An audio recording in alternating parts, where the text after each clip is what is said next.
کیا کہتے ہیں کہ جمعہ کو بھی تو عید کہا گیا ہے. اب دیجئے, جمعہ کو بھی عید کہا گیا ہے, لہذا یہ 3 عید تو ہو گئی, تو 2 عید کہاں ہوئی؟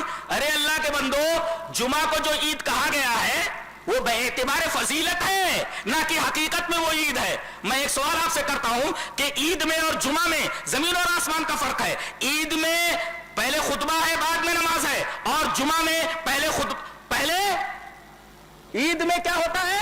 پہلے نماز ہے, بعد میں خطبہ ہے, اور اس کے الٹا جمعہ میں ہے کہ پہلے خطبہ ہے اور بعد میں نماز ہے. ایک فرق تو یہ ہے. اور اسی طریقے سے اگر کوئی جمعہ میں آتا ہے تو پہلے 2 رکعت پڑھ لے, اس کے بعد بیٹھے, اور وہاں عید سے پہلے 2 رکعت وغیرہ پڑھنا, کوئی رکعت پڑھنا, یہ ناجائز ہے, صحیح نہیں ہے. اور جمعہ میں کوئی آئے, امام خطبہ تک دے رہا ہو, تو بھی آپ کو 2 رکعت نماز پڑھنا ہے. دلیل یہ حدیث پاک. وعن جابر بن عبد الله رضی اللہ تعالی عنہ قال جاء سلیق الغطفانی رضی اللہ تعالی عنہ یوم الجمعة ورسول اللہ صلی اللہ علیہ وسلم يخطب فجلس فقال له يا سلیق قم فاركع ركعتين وتجوز فيهما ثم قال اذا جاء احدكم يوم الجمعة والامام يخطب فليركع ركعتين وليتجوز فيهما. رواه مسلم في کتاب الجمعہ. حضرت امام مسلم رحمہ اللہ اس حدیث پاک کو ایسے ہی کتاب الجمعہ, یہ حدیث پڑھنا ہے, مرغا کھانا نہیں ہے, خاص طور سے کالا.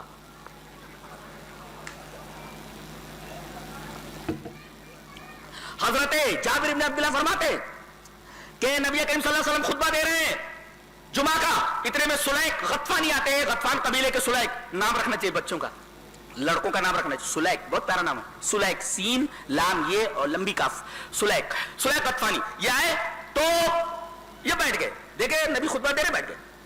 آپ نے دوران خطبہ کہا سلیق قم یا سلیق کھڑے ہو جاؤ. کہا کہ اللہ کے رسول کیوں؟ کہا کہ 2 رکعت ہلکی پڑھ کے بیٹھ جاؤ, 2 رکعت ہلکی پڑھو, اس کے بعد بیٹھو. دوران خطبہ آپ نے ان کو کھڑا کیا اور 2 رکعت پڑھوایا, پھر اس کے بعد آپ نے ایک اصول بتایا. ثم قال, پھر آپ نے فرمایا اذا جاء احدكم, یہ کلیہ ہے, اذا جاء احدكم, تم میں سے کوئی بھی آئے جمعہ کے دن والامام یخطب, اور امام خطبہ دے رہا ہو, فلیرکع رکعتین, 2 رکعت پہلے پڑھ لے, ولیتوجہ سے مختصر پڑھے اور اس کے بعد بیٹھ جائے. دیکھیں تو یہاں عید سے پہلے 2 رکعت ممنوع ہے, اور یہاں جمعہ سے پہلے 2 رکعت ضروری ہے, وہ پڑھنا ہے آپ کو, تاکیدی ہے, سنت کی. ایک فرق تو یہ ہو گیا, یہ دوسرا فرق ہو گیا. اور تیسرا فرق, عید کے دن روزہ رکھنا حرام ہے. اب جمعہ اگر ترتیب میں آ جائے, جمعہ ترتیب میں آ جائے, جیسے کوئی آدمی ایام 20 کے روزے رکھتا ہے, 13, 14, 15, اگر 15 آ رہا ہے ترتیب میں تو جمعہ کے دن روزہ رکھنا جائز ہے, لیکن عید کے دن روزہ رکھنا جائز نہیں ہے. لہذا جمعہ میں یہ تیسرا فرق ہوا, عید اور جمعہ کے دن. اور اسی طرح اگر عید اور جمعہ دونوں جمع آ جائیں تو اس میں سے اختیار رہتا ہے, چاہے آپ عید پڑھیں چاہے آپ جمعہ پڑھیں. میں کہتا ہوں کہ اگر جمعہ آ جائے 12 ربیع الاول کے اندر تو کیا یہ اختیار ہے؟ قطعاً اختیار نہیں ہے. تو یہ تمام فروق موجود ہے. سو جمعہ کو یہ کہنا کہ وہ عید ہے, اس عید کی طرح جو نبی نے ہمیں دیا, بالکل غلط اور بوگس استدلال ہے. یہ استدلال اس قابل ہے کہ اسے ردی کی ٹوکری میں پھینک دیا جائے, یلقى فی سلۃ المحملات, یہ اڑا کر کے ردی کی ٹوکری میں ڈال دیا جائے. اللہ.